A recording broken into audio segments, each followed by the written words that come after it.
शव यात्रा। अमरपुर नाम के एक गांव में विमल हलवाई अपने 2 छोटे बच्चों और बीवी के साथ रहता है। विमल की पत्नी ज्योति भूत प्रेत जादू टोने में बहुत माना करती थी। इसका बिल्कुल विपरीत विमल इन चीजों को दक्यानुसी माना करता था। रोज की तरह विमल अपने मिठाई की दुकान जाने के लिए निकलने की हड़बड़ी में होता है। मैं निकलता हूँ ज्योति, देरी हो जाएगी, दुकान भी खोलनी है मुझे। अजी ध्यान से, आज अमावस्या है। रास्ते में कोई कपड़ा या कुछ भी गिरा हो तो उसे लांग मत दीजिएगा, बगल से चले जाइएगा। अरे ऐसे तो तुम मुझे पागल ही कर दोगी क्या? हाँ, मैं नीचे देखकर चलूं कि सामने से कोई गाड़ी घोड़ा आकर मेरे ऊपर से चला जाए? दोनों हालत में तो मेरी ही मौत है। अरे क्यों सुबह सुबह इतनी अपसुगनी बातें कह रहे हो जी? मेरे गांव में तो ऐसा आंखों के सामने होता हुआ देखा है मैंने, इसीलिए कहती हूँ, वरना मुझे क्या, पड़ोसी को तो नहीं कहना चाहती मैं। पति हैं आप मेरे, इसलिए बोल रही हूँ। विमल अपनी मिठाई की दुकान चला जाता है। दुकान पर पहले से ही ग्राहकों की लंबी लाइन लगी हुई थी। ये लो, वहाँ ज्योति अमावस्या को लेकर परेशान है और आज तो हमेशा से ज्यादा ही लंबी लाइन लगी पड़ी है। अच्छी खासी बिक्री होगी आज। विमल दुकान खोलता है। एक के बाद एक ग्राहक उसकी दुकान पर मिठाई ले रहे होते हैं। तभी गांव की एक बूढ़ी औरत विमल से कहती है, जिस तेजी से बिक्री हो रही है, कहीं किसी की नजर ना लग जाए, नींबू मिर्ची टांग ले। अरे क्या चाची तुम भी, ये सब नजर बजर कुछ नहीं होता है। कैसे लोग हैं मेरे आसपास। अपनी दुकान से शाम को विमल हंसते कूदते वापस घर आता है। हाँ, आज तो अच्छी खासी बिक्री हुई है। 1 महीने में जितनी बिक्री होती है, एक ही दिन में आज उतने पैसे कमा लिए मैंने। ये तो बहुत अच्छा हुआ जी, आज ही घर की नजर उतारी है मैंने। बिक्री तो अच्छी होनी ही थी। अच्छा, तुम खाना लगा दो, सारा माल बिक चुका है। मुझे शहर जाना होगा, कुछ चीजों की जरूरत पड़ेगी। रात भर मिठाई बनाऊंगा, तब जाकर कल सुबह दुकान खोल पाऊंगा। खाना खाकर विमल शहर जाने के लिए निकल पड़ता है। सुनिए जी, ध्यान से जाइएगा। चौरस्ते पर किसी जादू टोने की चीज पर पैर मत रख दीजिएगा।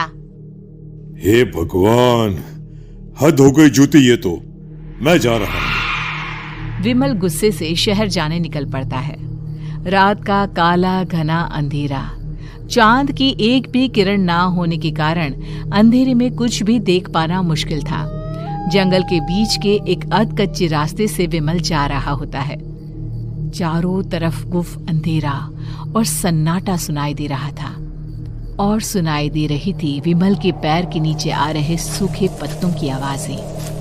तभी अचानक दूर से उसे कुछ आवाजें सुनाई देती है। अरे, ये इतनी रात को जंगल के रास्ते कौन जा रहा है? शायद कोई टोली होगी। राम नाम सत्य है, राम नाम सत्य है, राम नाम सत्य है, राम नाम सत्य है। धीरे धीरे आवाज कुछ कुछ सुनाई पड़ती है। आवाज धीरे धीरे और नजदीक आती सी लगती है। विमल देखता है कि उसके सामने से सजी धजी सफेद कपड़े में लिपटी एक अर्थी निकल रही है, जिसके साथ 5 लोग ही थे। 4 आदमियों ने उसे कंधा दिया हुआ था। एक मटका लिए आगे आगे बढ़ रहा था। विमल के बिल्कुल सामने आकर अर्थी रुक जाती है।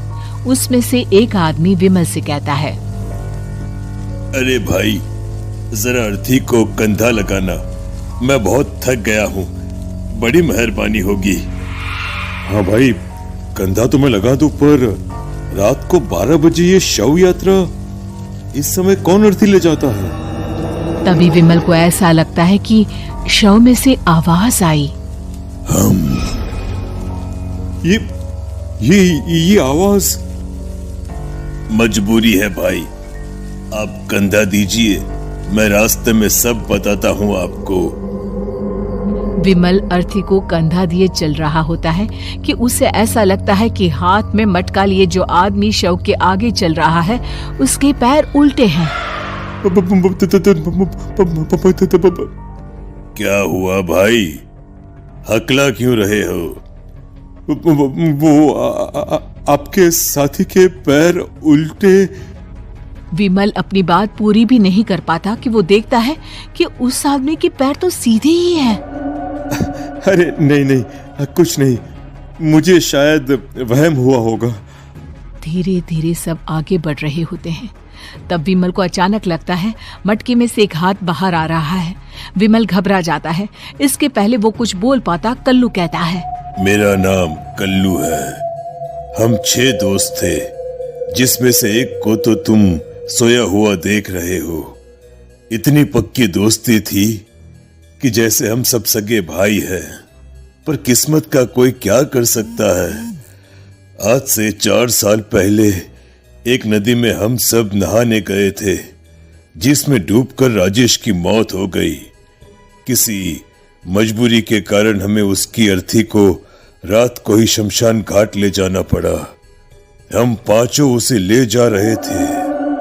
4 साल पहले आप 5 में मैं कुछ समझा नहीं।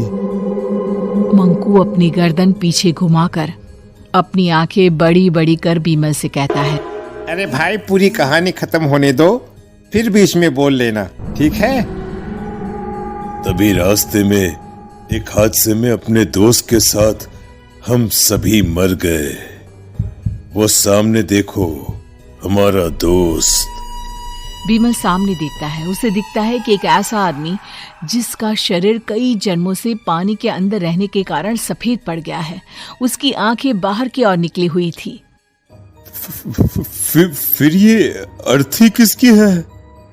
अर्थी के साथ के लोग अर्थी को नीचे रखते हुए एक साथ बीमल की ओर देखते हुए कहते हैं, तुम खुद ही देख लो। बीमल शव पर से सफेद कपड़ा हटाता है। शव की जगह खुद को ही देखकर बीमल के होश उड़ जाते हैं। वो शव बीमल की ही थी। पलक झपकते ही बीमल उस अर्थी की जगह पर होता है। 6 के 6 दोस्त उसी तरह अर्थी को उठाकर चलने लग जाते हैं। राम नाम सत्य है। राम नाम सत्य है। राम नाम सत्य है।